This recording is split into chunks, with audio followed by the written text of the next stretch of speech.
What's going on, guys, and welcome back to the channel. Today on Corporate Cat, I need to get something off my chest, okay?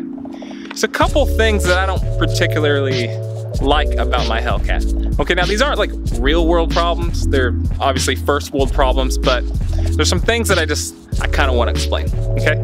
First off, let's walk around here. Like, what in the world is that? Let me get this straight, okay? Make sure I understand the way this works, okay? So you've got a vehicle, 700 horsepower to the crank, right? Okay? About low 600 to the wheels, okay?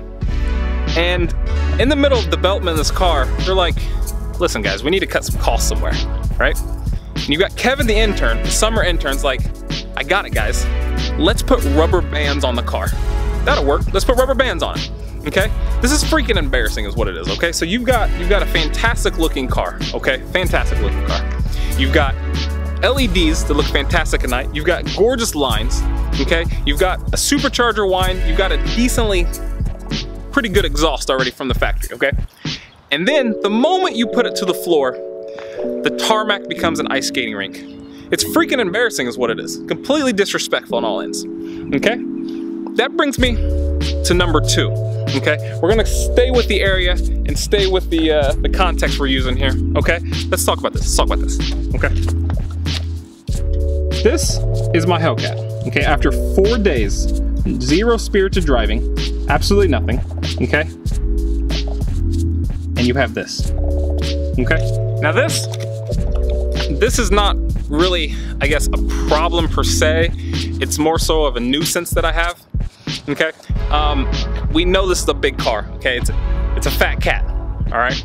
So with that comes the territory of aggressive braking and the need for, I guess, 6-piston Brimbos.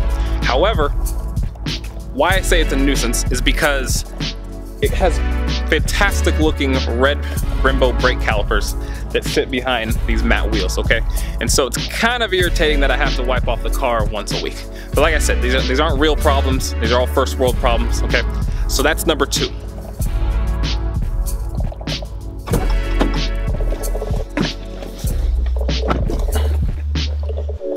That brings me to number 3, okay?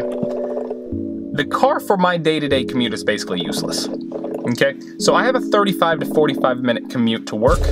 I'm going from probably the outskirts of Orlando to downtown Orlando. The traffic itself is most of it stop and go. It's a lot of I-4 traffic, a lot of 408. So basically anything above a 25% throttle, you end up in somebody's back seat.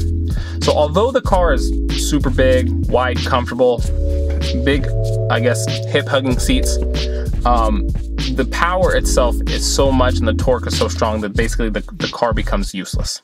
That brings me to number 4. Number 4 goes to the interior of the vehicle. Now, personally, this is my best interior that I've ever owned. Okay, so, however, it is not the best that I've sat in or driven. So, there is a lot of plastic in this vehicle.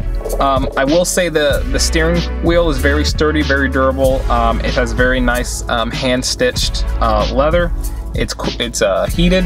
The seats itself are heated and cooled.